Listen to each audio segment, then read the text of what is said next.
ngayong 2026, for the first time since na magawa at matapos ang Maharlika Highway, magkakaroon ng massive rehabilitation of the Maharlika Highway starting this year.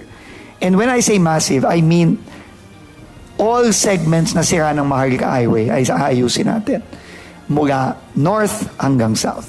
Repair at maintenance ng mga sira-sirang kalsada. Ito ang una sa prioridad ng Department of Public Works and Highways o DPWH ngayong 2026. Ayon kay Secretary Vince Dizon, kasama sa kanilang plano ang pagsasagawa ng massive rehabilitation sa Maharlika Highway sa kauna-unahang pagkakataon simula umano nang ito ay magawa. Maharlika Highway, for your information, has not been rehabilitated since it was built. So you're talking 40 plus years. 40 plus years since it was completed, since it was built in the late 70s na natapos yan. Hindi pa yan nagkakaroon ng major rehabilitation. So kaya ganyan ang Maharlika Highway. At grabe ang pahirap niyan sa mga kababayan natin. Dagdag ng kalihim, milyong-milyong commuter at motorista ang dumaraan sa Maharlika Highway mula aniya sa norte hanggang Mindanao.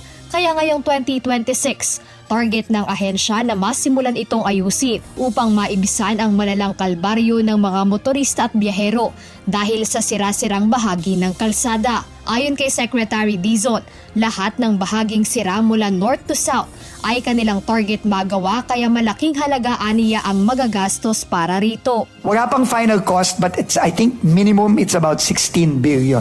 That's the initial figure I saw, pero posible pang tumaas yun. Malaki ang kailangang gastusin sa Maharlika. I mean, it's from north to Mindanao. No? I mean, North Luzon to Mindanao. So at sira-sira talaga yan. Samantala, binubuo na rin ng ahensya ang disenyo at plano, kaugnay naman ng rehabilitasyon ng C5 Road. Isa itong C5 Road sa prioridad ng DPWH na ayusin ngayong 2026, kung saan ayon kay Secretary Dizon, first quarter ng taon ang target nilang pagsisimula sa rehabilitasyon ng nasabing kalsada. Ginagawa na ang design niyan. Alam naman natin na napakasama ng ibang parte ng C5, lalo na itong C5, ito ang backbone na dinadaanan ng mga truck. Talagang madalas masira yan. So, dinidesign na ngayon ang rehabilitation ng C5. Sisimulan na rin natin yan. Within the first quarter, sisimulan na natin ang rehabilitation ng C5. Sa ngayon, hindi pa masabi ng DPWH kung magkano ang halaga na kakailanganin sa pagkukumpuni ng C5 Road. Bukod dito, binanggit din ng kalihim na tuloy-tuloy ang pagkukumpuning ginagawa sa EDSA na sinimulan nila noong holiday break.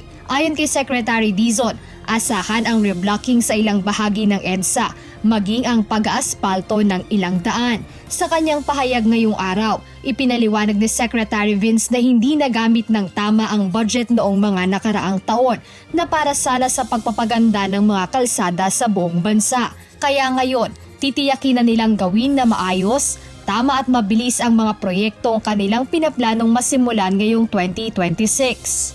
Alam niyo naman, bumaba ng malaki ang pondo ng DPWH ngayon from 880 billion, 500 plus billion na lang.